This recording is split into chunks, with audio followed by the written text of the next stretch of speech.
वसुदेवसुतं देवं कंसचाणूरमर्दनं देवकी परमानन्दं कृष्णं वन्दे जगद्गुरुम्। अथ द्वादशोऽध्यायः। एवं सततयुक्ता ये भक्तास्त्वां पर्युपासते ये चाप्यक्षरमव्यक्तं तेषां के योगवित्तमाः। मय्यावेश्य मनो ये मां नित्ययुक्ता उपासते श्रद्धया परयोपेतास्ते मे युक्ततमा मताः। ये त्वक्षरमनिर्देश्यमव्यक्तं पर्युपासते सर्वत्र गमचिन्त्यं च कूटस्थमचलं ध्रुवम्। सन्नियम्येन्द्रियग्रामं सर्वत्र समबुद्धया ते प्राप्नुवन्ति मामेव सर्वभूतहिते रताः। क्लेशोऽधिकतरस्तेषामव्यक्तासक्तचेतसाम् अव्यक्ता हि गतिर्दुःखं देहवद्भिर्वाप्यते। ये तु सर्वाणि कर्माणि मयि सन्न्यस्य मत्परा अनन्येनैव योगेन मां ध्यायन्त उपासते तेषामहं समुद्धरता मृत्युसंसारसागरात् भवामि न चिरात् पार्थ मय्यावेशितचेतसाम्। मय्येव मन आधत्स्व मयि बुद्धिं निवेशय निवसिष्यसि मय्येव अत ऊर्ध्वं न संशयः। अथ चित्तं समाधातुं न शक्नोषि मयि स्थिरम् अभ्यासयोगेन ततो मामिच्छाप्तुं धनञ्जय।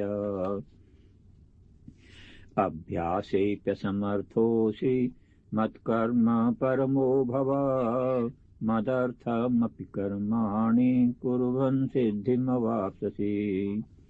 अथैतदप्यशक्तोऽसि कर्तुं मद्योगमाश्रितः सर्वकर्मफलत्यागं ततः कुरु यतात्मवान्। श्रेयो हि ज्ञानमभ्यासात् ज्ञानात् ध्यानं विशिष्यते ध्यानात् कर्मफलत्यागात् शान्तिरनन्तरम्। अद्वेष्टा सर्वभूतानां मैत्रः करुण एव च निर्ममो निरहङ्कारः समदुःखसुखक्षमी।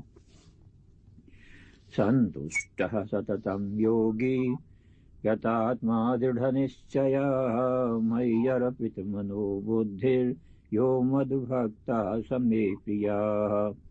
यस्मान्नो द्विजते लोको लोकान्नो द्विजते च यः हर्षामर्षभयोद्वेगैर्मुक्तो यः स च मे प्रियः।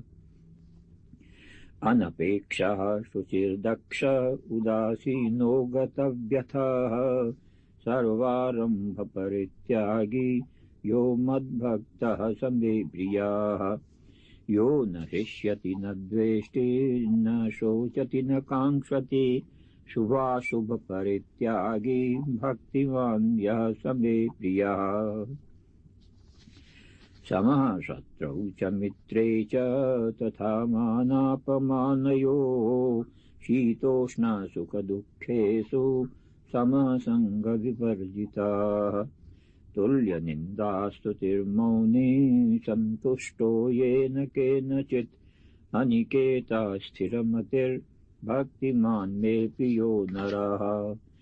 ये तु धर्म्यामृतमिदं यथोक्तं पर्युपासते श्रद्दधाना मत्परमा भक्तास्तेतीव मे प्रियाः। वसुदेवसुतं देवं कंसचाणूरमर्दनं देवकी परमानन्दं कृष्णं वन्दे जगद्गुरुम्। उपस्थित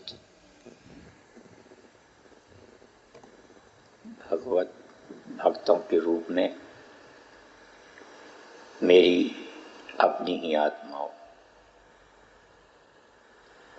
श्रीमद् भगवद गीता भगवान के मुखार बिंद से निकली हुई अमर वाणी है, और जो भी जीव श्रद्धा सहित इस अमर वाणी को धारण करता है, वो जीवत्व को छोड़कर ईश्वरत्व की प्राप्ति करता है, इसमें कोई संशय नहीं। ये जीवात्मा चाहे जिस देश में रहे और चाहे जिस भेष में रहे, गीता सबका सब काल में समान रूप से कल्याण करने वाला एक अनुपम एवं अलौकिक ग्रंथ है।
निर्गुणरहितं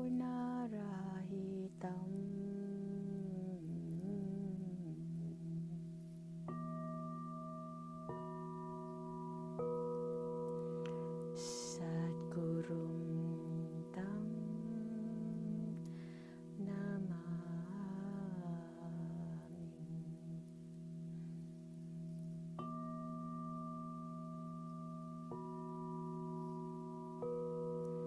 सद्गुरुं तं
तत्सवितुर्वरेण्यं भर्गो देवस्य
prachodayat.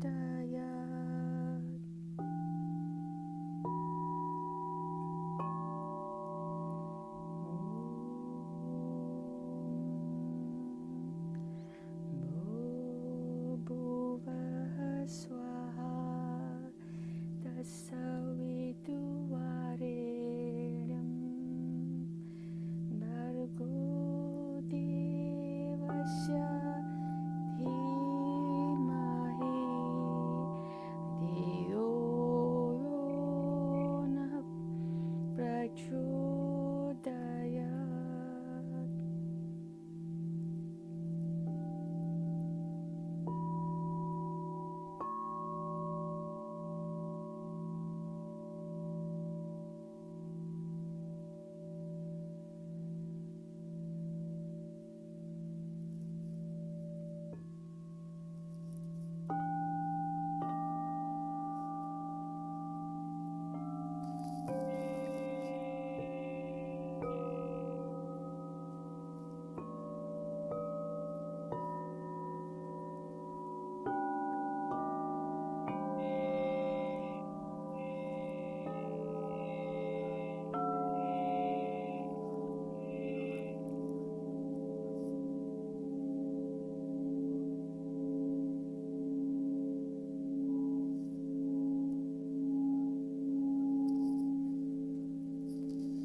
You can now gently and slowly open your eyes and know that you are a unique and beautiful spiritual being of pure consciousness, and all you have to do is to shine brightly and you'll be helping the world and the universe.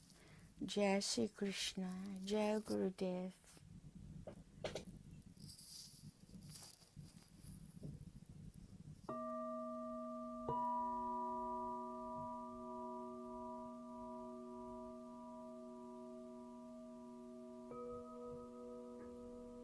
Stay blessed.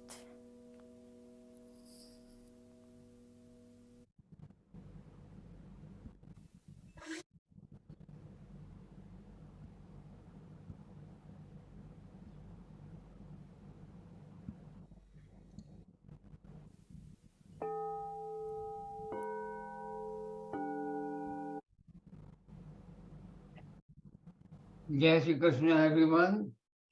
Welcome to this satsang.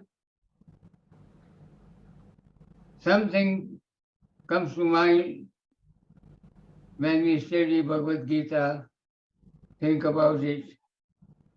The word came to my mind was Satyameva Jayate. Truth always wins it. And the study of Bhagavad Gita, the song of God, gives us everything that we need to know to be on the winning side. And that also takes me to 16th verse of 2nd chapter, which was the main topic of 2 years ago. Swami Sarvapriyananji of New York spoke about it in great detail. I have been thinking and trying to practice and bring into day-to-day life makes a big difference in life. And what is truth is all we talk about Bhagavad Gita. With this, I want to request our very, very dear Gurudev devotees, Dr. Narendra Kapurji, please take it and share some invaluable jewels from Bhagavad Gita. Dr. Kapoor. Jai Shri Krishna, Jai Gurudev. Diwali greetings to all the audience and my dear colleagues. Srimad Bhagavad Gita was emanated from the lotus lips of Lord Krishna approximately 5,000 years before in the battlefield of Kurukshetra in Punjab in India. There are 700 verses divided into 18 chapters, and the main schools of thoughts in Srimad Bhagavad Gita are three: the yoga of action, yoga of devotion, yoga of knowledge. Srimad Bhagavad Gita is the twilight. Srimad Bhagavad Gita is the lighthouse. Srimad Bhagavad Gita is the passport to reach the sacred feet of Lord Krishna. It is our prime duty on this tiny planet, because we are here visitors, not permanent residents. We must hold this thought as the primary thought for our existence. If you hold this thought all the time and practice it daily, then the element of detachment is diluted. You will not be attached to the things, because when we go on a vacation, we know it. Nothing belongs to you. Hotel is not your hotel. Entertainment, you just enjoy it, and you know you have to go back within a week. The same concept is applicable on a daily life. Does not matter 70, 80, 90 years. This is man-made time reckoning system. You are one moment old because you are changing all the time. Every moment, chin, pal, we are changing. So we have to adjust our thinking in this way also, that we are one moment old. It will not make you then old. And with that perspective, I just want to share a beautiful thought coming out of Srimad Bhagavad Gita. And this was the most favorite verse from coming out of the lotus lips of our great Guruji, Swami Hariharji Maharaj. He discussed this verse many times, and I loved it. And I want to share with you the utmost humility in his own words. Chapter 9, verse 26. Patram pushpam phalam toyam yomi bhaktya priyachati tadham bhakti upahritam ashrami priyatatmana. The meaning is, literal meaning, that whosoever with complete devotion and dedication offer to me patram, any leaf, patram pushpam, any flower, phalam, fruit, any fruit, and patram pushpam phalam toyam, toyam means water. So leaf, fruit, and phal, flower, and water. These are the four things the Almighty Bhagavan Shri Krishna is asking from all of us. This, our existence of this planet, is not by accident. It's the accumulation of many reincarnations. And this is the apex point of creation. And since we are holding the most senior position on this planet, we are supposed to do the best in terms of those things which are very near and dear to Almighty Bhagavan Shri Krishna. And in this particular verse, Bhagavan Shri Krishna is asking all of us, because the human population does not matter where they live. It is crowded. 3/4 is water, 1/4 is the earth, On this earth, there are 7.68 billion people crowded, and they are asking the Almighty. Their demands are multitude in their own languages, in their own dialects. And there is so much noise going to the Almighty. The Almighty doesn't understand who is asking what. But when you ask, you put your resources and time and attention on this particular verse, you reflect, you challenge yourself that does not matter what I ask, what Bhagwan Sri Krishna is asking, that is the question. And we, as a human being, must address that delicate point.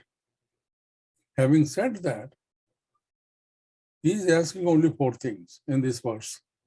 Patram, the leaf. The leaf is the identification of a tree. If I show you a leaf, most probably you will tell me the name of the tree. If it is a tulsi leaf, you will say, yeah, it is a tulsi leaf. If it is a mango tree, then you will say it is a mango leaf. So by application, you most broadly speaking, we recognize the tree. The same concept is here. Leaf means your mind. Your mind is a leaf. When you interact with people, how do you interact with your people? The first word coming out of your vocal system will establish your identity. People will understand at what level you are. So your identification is your mind. It is the mind over body. So if your mind is qualitative, pure, productive, thinking right things, then this element is met. You can offer this superior product in the lotus feet of Lord Krishna. Anything less than that is not accepted. Second, Patram Pushpam. Push means flower. He's not asking any rose or marigold or any other very famous flower, sunflower. No, he didn't mention the name. Otherwise, those flowers will not be in the market. That will go into black market. So the name is anonymous. But that is the literal meaning. The adhyatmic meaning, the spiritual meaning of fruit is Patram Pushpam. I'm talking of pushp. Pushp means flower. That is your intellect. Intellect. Is it working at the optimum level? Does it screen in the right way? The bad thoughts are being screened out and flushed out, and you are holding good thoughts, or the screening process is defective. You are holding bad thoughts, but screening out the good thoughts. So if your intellect is working at the optimum level, the system will work. You will be holding in your memory the best of the best, and all other garbage will be screened out. But the way we are living on this planet, if you look around, most of the people, most of the time, does not matter country, origin, geographic location, or language, or caste, creed, they are holding the negativity and positivity is screened out. So the process is reversed. So we have to, if in order you want to offer this particular product to Lord Krishna, you have to revisit this issue. Then you have to cleanse out your memory. Memory is a part of intellect. So if you try your best that you are going to offer your intellect to Bhagwan Sri Krishna, then you have to practice. And the practice comes through meditation and yoga. There kicks in the practice, practice, practice, and practice. Practice is better once you know what to practice. And practice makes you what you are practicing. So practice it and reverse the product, hold the best, and let go the negativity. Then you can offer that particular aspect of your personality in the form of flower, in the lotus feet of Lord Krishna. The third requirement says, Patram Pushpam Phalam. Phal means fruit. He's not asking bananas and oranges and other kind of fruits which we offer in the temples and at other places. He's not asking that. He is the creator of all those things. He does not want your bananas and oranges, mangoes. No. He's asking the fruit of your action. What action? The end result is asking. So now reflect this issue and see, are you doing the same thing? The fruit which you have, the end result of your action has to be offered to Lord Krishna. So how it can be achieved? It is simple, but it is very difficult. You have to adopt the right means. If the means are corrupt, the end result, although you got what you wanted to get it is a corrupt result. You cannot offer that to Lord Krishna. So you have to reform your actions. And the other day, one of the presentation, we make this point very clear. The intent and motive of your action will decide the quality of your action. So be very mindful. Whenever you initiate any action, what is your intent and motive? That will decide the quality of your action. If the intent and motive are good, pure, based upon dharma, then the end result is always good. It is always pure. That end of the result has to be offered to Lord Krishna. And that is what he is asking. This is the only process. And Bhagwan Shri Krishna is not asking anything else. He is asking the fruit of your action. So be mindful whatever you do on a daily life. Because daily life, the cumulative effect of our daily life makes us what we are practicing on a daily basis. So be mindful and watch your actions, watch your intent and motive, even in the criminal court. Even if the action end result is bad, but if the intent and motive was pure, the court lets you go. And in the court of Bhagwan Shri Krishna, he is very benevolent, he is very kind, he is very compassionate, he loves you. But you have to adopt the right means, based upon dharma, the value system. The last part, patram, pushpam, phalam, toyam means water. Water is the manifestations of purity. And the purest form in your identity as a human being is your Atma, Jivatma. Connect yourself to Jivatma. That is what Bhagwan Shri Krishna is asking you. Atma means divine force, the cosmic energy. Paramatma. Jivatma, Paramatma ka ansha. But we connect ourselves to our ego. We created our own universe. And that is a cage. We stay in that cage. We love that cage. We never break that man-made cage. We have a beautiful feathers. We can fly, but you have to break the cage. But if you are connected to Jivatma, there's no cage. It's open sky. You feel the presence of the Lord Bhagwan Shri Krishna. in the every iota of the universe. There is a Hindi couplet, Vriddhi Astik Bhav ki, Shubh Mangal Sanchar. Whenever there is a faith in the Almighty, then your state of mind becomes sattvic. In sattvic state of mind, that vision will give you the strength, moral courage, and you will see the presence of Bhagwan Shri Krishna in every aspect of the surrounding, this creation.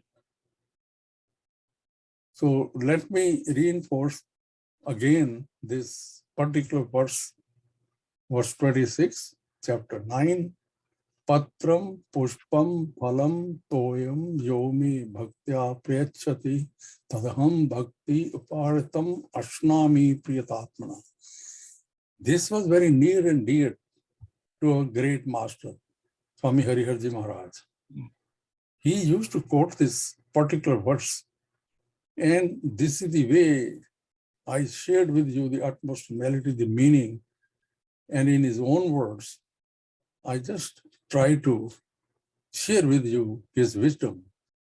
So let us pray to Almighty Bhagwan Shri Krishna and Guru Dev Ji to give us the strength and understanding to digest this wisdom and change our way we are living. That is the real strength of Srimad Bhagavad Gita. We have to change. We have to change at our own level. Jai Shri Krishna. Jai Guru Dev. Jai Shri Krishna, Kapoor Sahib. So beautifully said and discussed. And you are true. This verse was discussed by Gurudev in Minneapolis, many other places, but Minneapolis, I think you were there, I was there, it was a conference. At that time, some devotees from Guyana were there, 4 or 5, and their guru was there too. On one side, their guru was sitting, and on the real ashram, Gurudev was sitting. So when Gurudev discussed this verse, he mentioned God is for everyone, poor, rich, man or woman. If patram pushpam phalam soyam, if these things, he can have truckloads of these things and bring it to the temple. But this is not what it was. It was what you mentioned in Kapoor Sahib. It is comfort, your heart, purity, good thought. Very well said. Thank you so much. And again, slowly, when we get into Bhagavad Gita, listening to Dr. Prasadji and other pravachans on Sundays, we get closer to the true meaning of Bhagavad Gita. It is very deep. Every verse is deep and deep and deep. Depends upon our Shraddha level. We reach deeper and deeper and get happier and happier. Again, at this moment, I welcome all of you again and request to Dr. Prasadji, please take the class. We look at you as a professor and we are the students. By the way, Dr. Prasad has been professor all of his life. I look upon him as a teacher and we as the students. So Dr. Prasad, please take the screen. Thank you very much, Joshi ji. Please, I can never be a teacher for any student. I'm a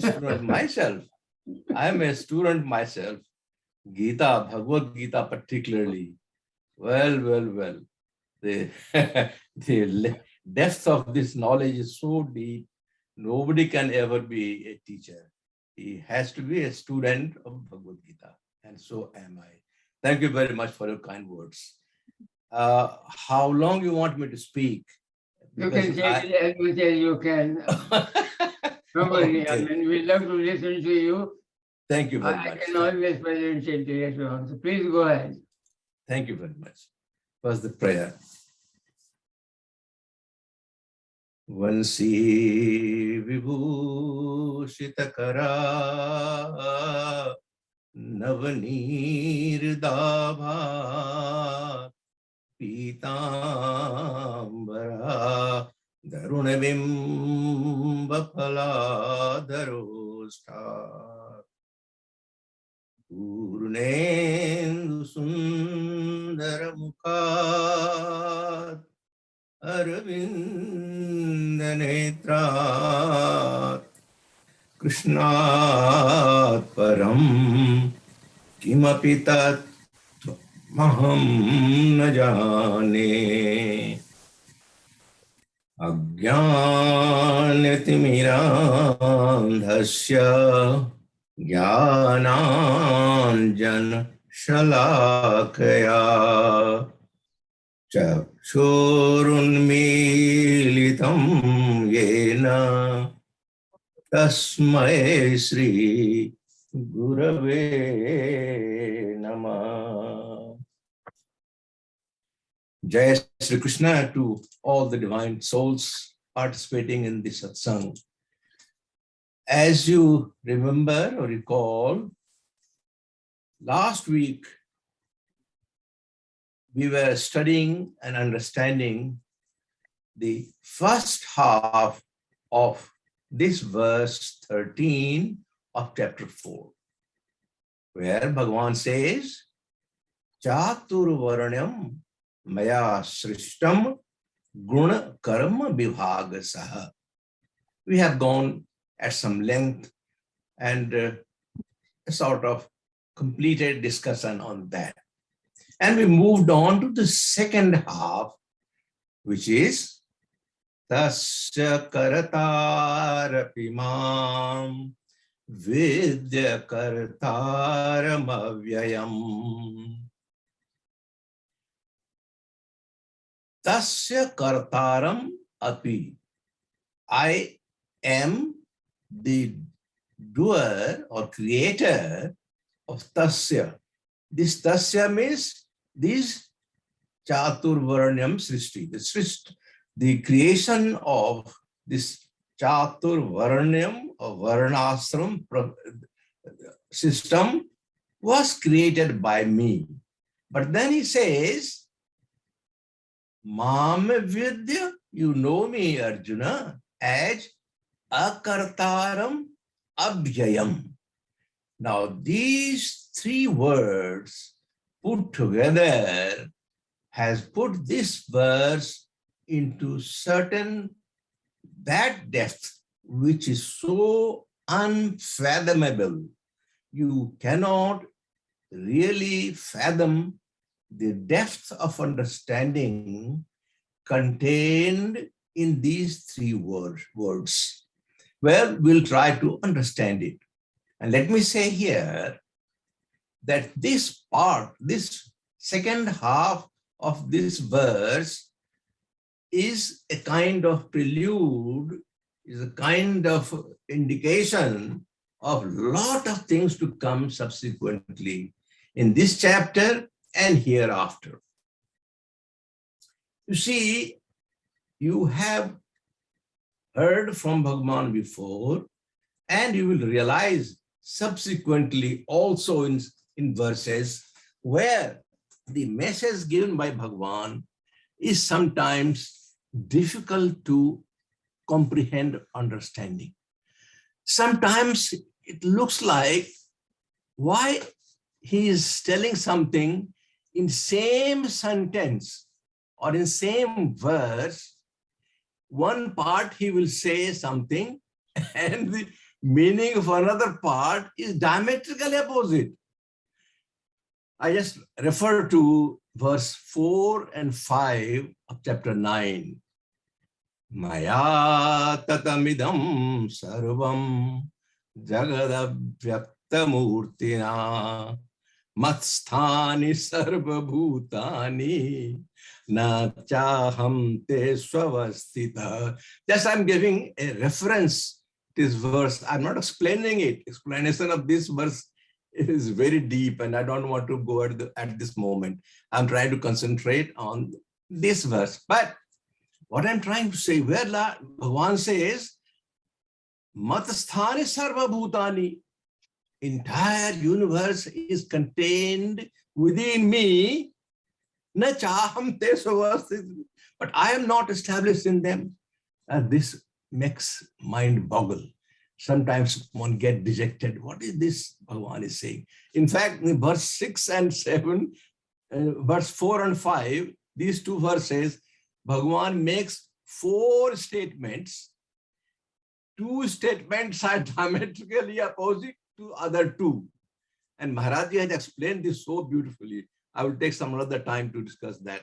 But what I'm trying to say, that from this second half verse onwards, Bhagavan is again taking us to a direction which is very deep to understand. You see, in this verse itself, there's controversy.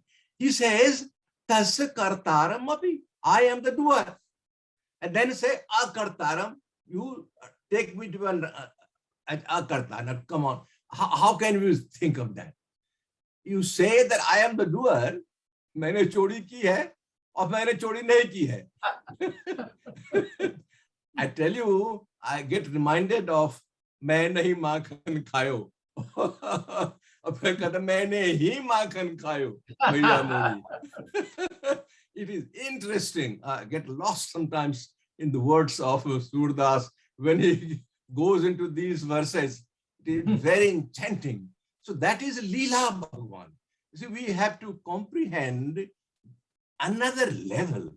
We will try to understand that Leela. Nobody has ever been able, and nobody will ever be able to understand that Leela, because that is, he is not object. That is, and for object, anything in the universe or beyond universe, you can contemplate, think of. But that which is subject itself, it is beyond think. Prameya, Bhagavan says that. But let us see how much we can comprehend. So there are 3 words. What are those words? The one word is viddhi, other is akartaram, and the other is abhyayam. If we understand these 3 words fully, we will know something about what Bhagavan is trying to say here.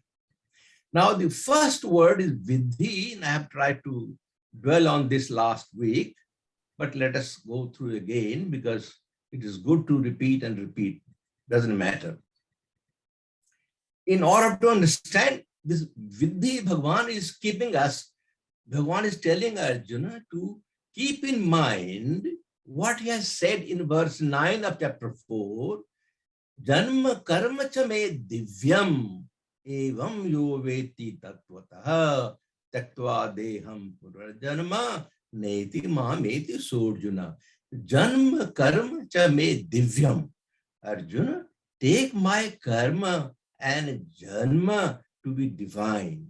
My birth and action are divine.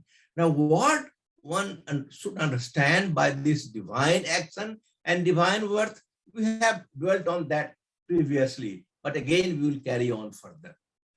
If we take into consideration these 3 words, kriya, karma, or leela, then we will have some understanding. One is kriya, that means it goes on. Most of the time, involuntarily, things are happening. These happen. You do not, the activity takes place. That is kriya. The karma is one where you are performing. ये kriya ये होती है और ये हम करते हैं. जब होना और करना में बहुत फर्क है. There is big, if you are performing action without the involvement of your mind and your senses, then that action may not be considered as action. So once there is an association of mind and senses with the sense object, then you are performing action and you are fully responsible for the consequences. While Leela is divine action, and that is beyond understanding of individual. You cannot understand how Bhagavan put whole Govardhan Parvat on his finger. So very difficult to explain scientifically, but some explanations are given. We'll come to that slowly. What one has to do, because now Karma Sannyasa Yoga, we are in Karma Sannyasa Yoga, and the philosophy of Karma Sannyasa Yoga starts from this second half of this verse 13 of chapter 4. What one has to keep an eye, what we should do, how we should proceed. What we have to do is to bring our karma into kriya, make it a karma. We'll come to that later on. This is coming, karma or a karma prakaran is coming. But let me just explain here. When you are performing action, that means your mind gets associated. But if you are giving up your involvement in the karma, आप लिपायमान नहीं होते हैं, आप लिप्त नहीं होते हैं, तो वही कर्म क्रिया हो जाती है. So effort should be to transform our action into kriya. उसमें अब कर्तापन का भाव जो है वो नहीं रहता है. Doership is not there. Once you are doing karma, you have the doership. But once you get rid of the doership, same karma becomes kriya. You are not involved, uninvolved. Even going further, what one should do is to move or take our action to a level when it is Leela. If we are able to convert our actions into divine action, that is the Leela. We'll come to that gradually, but I'm trying to form basis from where we have to move up or move this way. So the idea of these three combination of three words, Kriya, Karma, and Leela, is either you transform your karma into kriya, giving up doership, or you perform action, make it divine, not just you're involved. How it will be divine, we will explain later on. But let us see that the principle should be our action should be divine. Once you get the divine action, that we say, Janma karma chame divyam, yo veti tatotah tyaktva deham punarjanma naiti. We have discussed that earlier. Once you can do that, transform your action into Leela, then you will be beyond the your guna will become trigunatit, beyond the guna, and once you get rid of guna, you become one with Brahma. So that will take us. We'll come to that slowly. And these are again I have been explained earlier also. Now that was the one where we have talked about Bhagavad Gita, what you have told us. Once we go beyond that, then start seeing about what Bhagavan is talking about Leela. What is his Leela and what is the divine action as understood, as given in Bhagavad Gita. We will also come and get some quote from Upanishad and also from Ramcharitmanas and see how we can understand, getting ideas from all these places, understand what is Bhagavad Leela, what is the divine action Lord is talking about. Lord has talked about divine action in verse 14 of chapter 13, where he has mentioned Sarvendriya Guna Bhasam Sarvendriya Vivarjitam Asaktam Sarva Vrichaiva Nirgunam Gunabhoktricha. You see, he is perceiver and he is the enjoyer. Bhagavan says here that he is the perceiver, Sarvendriya Gunabhasam, he is the perceiver of all the sense objects. And he also enjoyer of all the qualities, three guna. Guna bhoktri. You see that? He is both. But look at he is rowing the boat, but there is nothing to row with. See, he is saying both. He is rowing and as well as he is not. Sarvendriya Gunabhasam, when Sarvendriya Vivarjitam. He does not have the senses, the gunas. He doesn't have the three gunas, Satogun, Rajogun, Tamagun, none of them. He is gunatit. Of course, Bhagavan is gunatit. There is no guna in him. Yet, without having guna, he is the one responsible, he is the perceiver, he is the enjoyer without the guna. Normally, this does not happen. That's why it is divine action. It is not a normal action by people. Normally, when we act depending upon our guna. If you have a satogun, we will act like satoguni. If you have rajogun, we act like rajoguni. So we have guna and we act accordingly. But Bhagavan says here that Sarvendriya Vivarjitam, he is completely devoid of all senses, and yet he is gunabhasam, he is the one perceiver of it. He says, though unattached and attributeless, he is the one who is the perceiver of all the activities. And also, he is the sustainer. Sarva Vrichchaiva. Without him, all those things cannot happen. He is the base on which every activity is sustained. Without that, nothing, all fall apart. So the question is, all this Leela, what is happening, he is providing the foundation. He is the providing base, Aadhar. Without Aadhar, nothing will happen. But what is happening is again depending upon the individuals who have their own guna to reflect upon that.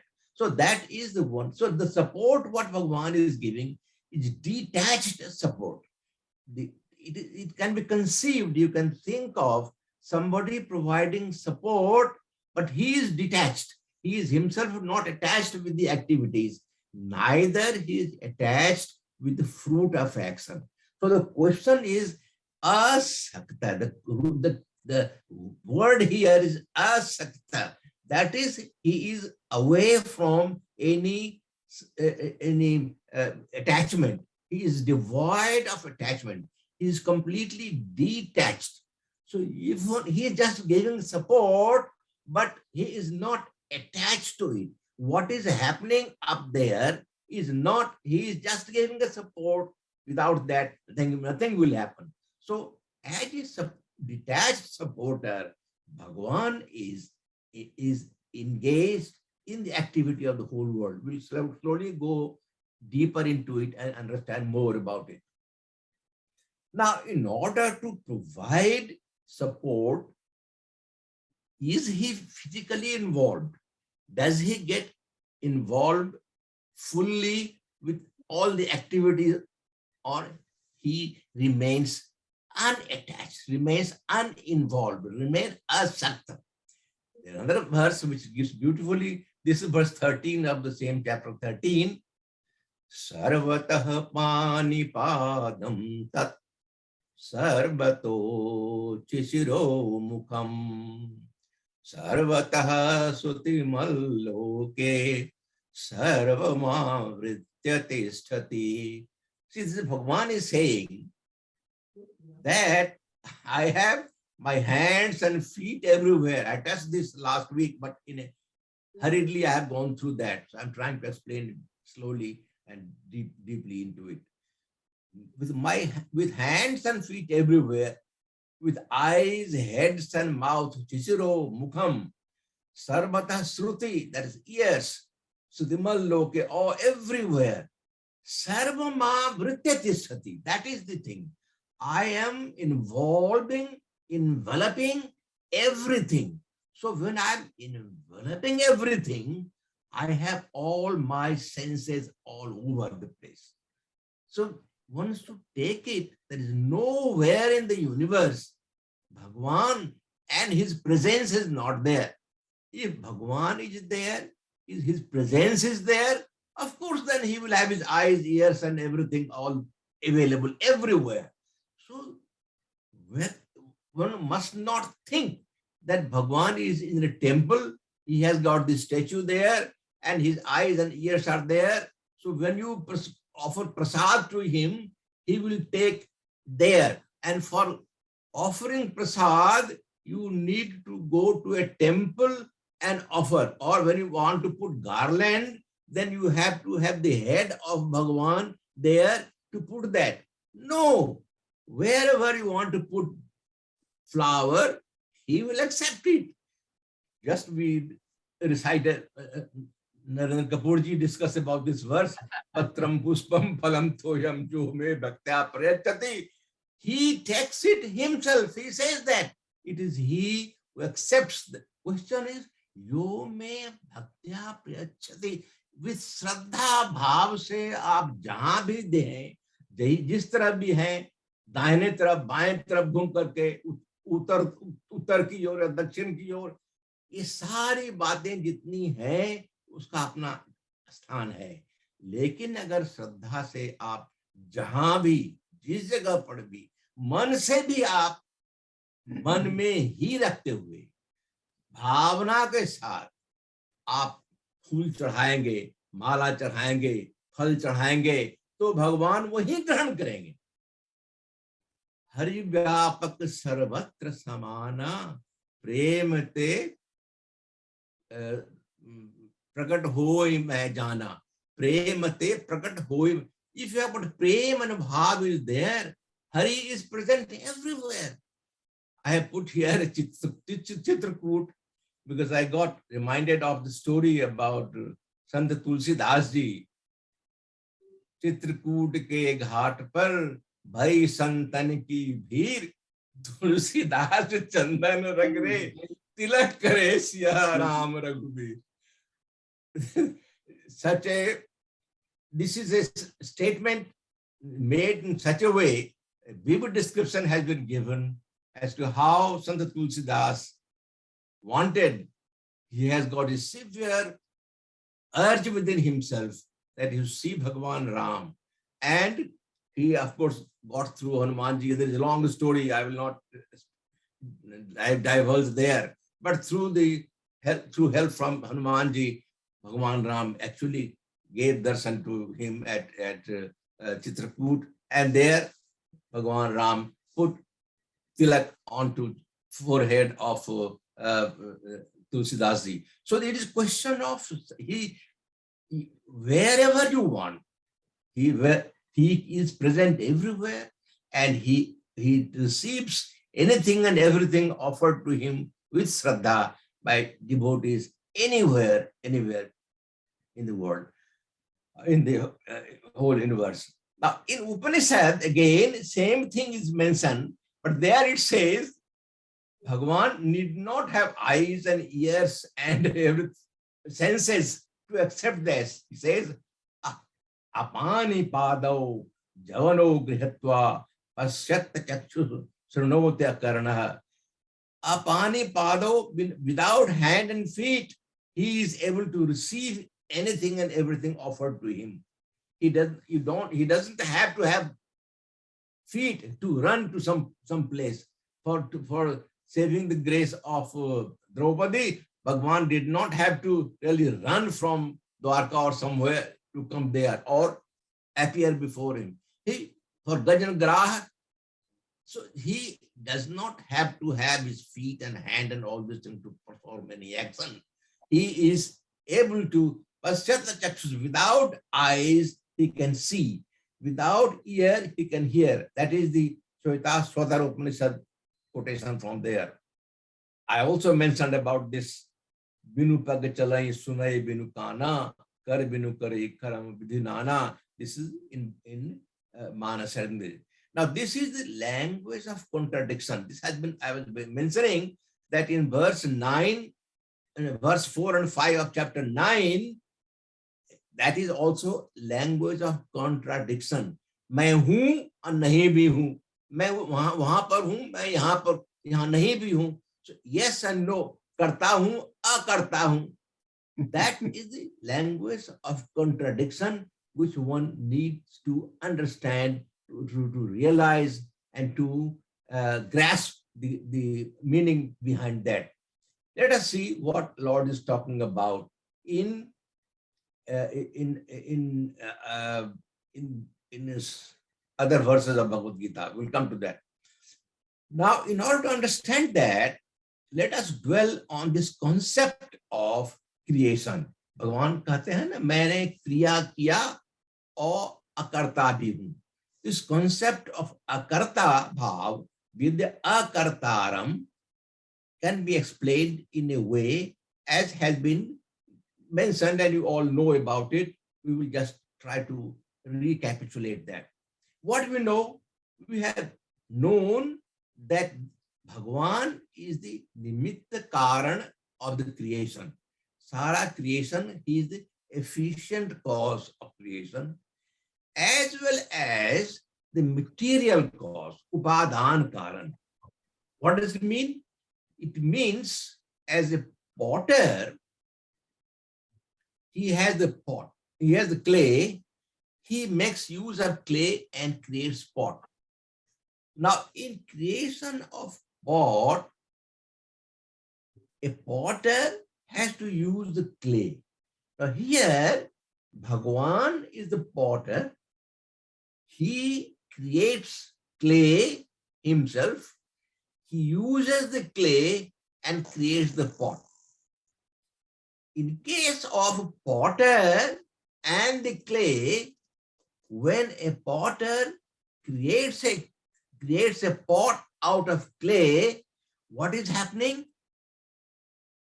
He uses his energy, uses his power within himself, and in that creation of power, at the end of the day, he is tired, he needs to eat food, has more energy, comes again following day, he again gets the clay and creates the pot.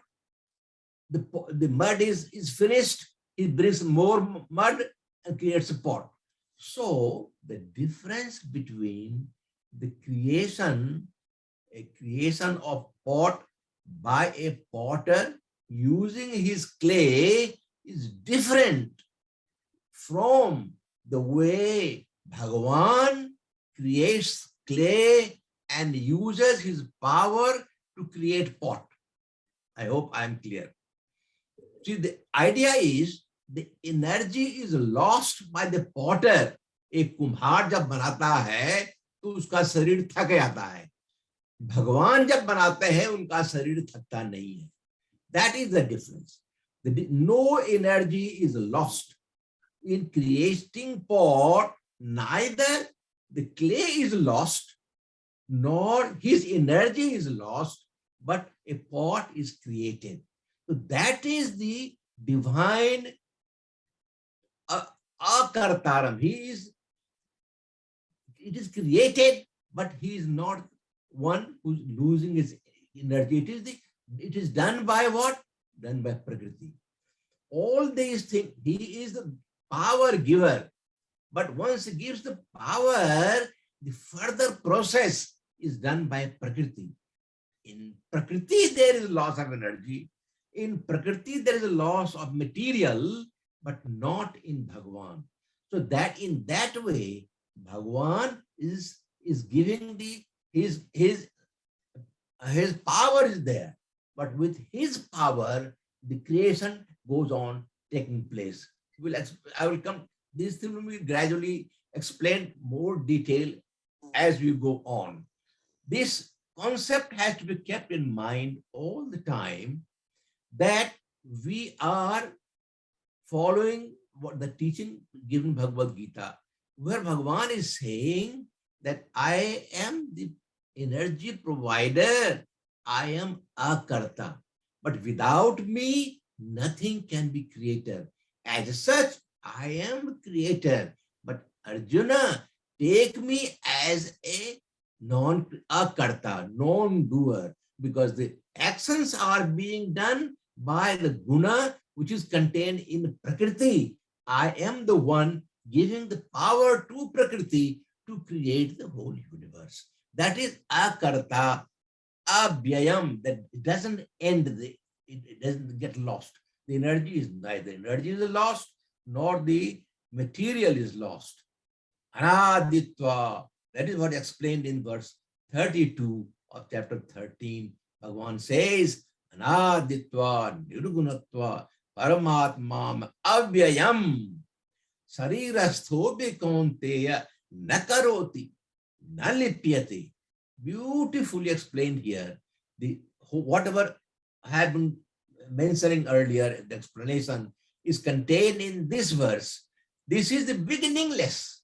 Bhagavan, Paramatma is beginningless. Nirgunatva. There is no guna in that. He is no quality attached. His Paramatma is abhyayam. Nothing is lost. Neither energy is lost, nor neither this efficiency cause is lost, nor material cause is lost. Because he is akartaram abhyayam. Sarirasthote kaunteya. Although I am contained in the body, I am nakaroti, nalipyate. I neither do perform action, nor I am involved. I am totally unstained, totally uninvolved. He again talks about the same thing in verse 30 of chapter 13. Karmani. See that nothing is unexplained. It is a question of, you pick up the verses where whole matter is explained clearly, openly, it is revealed totally. You see, this concept of anaditva and nirgunatva is explained, and then he says that if you are not doing, who is doing? He says, prakritiyevacha karmani, kriyamanani sarvasaha. All the activities are performed by Prakriti, O Arjuna. Yah pasyati atmanam akartaram pasyati. One who really understands what I'm saying about the activities being taking place by Prakriti, because in Prakriti is Guna. Guna is the one which is pushing the Prakriti to perform action. So the person who is able to realize that the real activities is taking place by Prakriti, I am not the doer. I am the one providing energy, and that energy is transmitted onto Prakriti, and actions are being taken place accordingly. So it is the nature which provides all the performs action, as I am the non-doer. I am the one who is neither doer nor I am stained by that. I am not uninvolved by that. Should I stop here or I can continue? Yeah, we have reached the time now. Okay. So I will take this next week. Thank you very much, Joshi ji, and all of you for listening. It is a very deep subject, and I try to, I will, because you are all who are attending, all are Bhakta Gurudev and have been studying Bhagavad Gita deeply. You all are very highly knowledgeable people. I'm trying to assemble thoughts from here and there and put together so that we follow a path leading to the resultant thing which you understand somehow. Thank you very much. Jai Sri Krishna, Jai Gurudev. Thank you so much, Prasadji. It's true, God is, Brahma is non-doer. Actually, we are the one who are doer and take that responsibility. That's how we get caught into the Maya. And if we become non-doer, we get very close to the Creator. Deep subjects, maybe you can reinforce again next Thursday. It was deep, but well done, well explained. Thank you so much.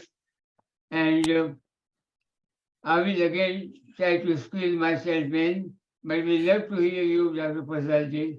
So I let you go, and that's okay. And we love to hear Dr. Kapurji as well. And at the end, I want to thank everyone who joined today. And thanks to Swami Geeta Kiranji. This is coming from Thailand.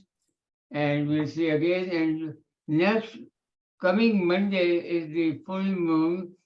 And Geeta Kiranji have a special session on full moon that is their night and our morning. It will be 8 o'clock a.m. Chicago time, so please adjust 9 o'clock New York time and probably 6 a.m. California time. Please join. The most beautiful part is meditation, healing, and very nice recitation of 12th chapter by Yogi from Thailand. Very beautifully done by them. With that, it's 9 o'clock. Wish you all good night from Chicago. Have a good day in India and Thailand. See you again. Jai Shri Krishna, Jai Gurudev, Jai Gurudev, Jai Shri Krishna. Thank you.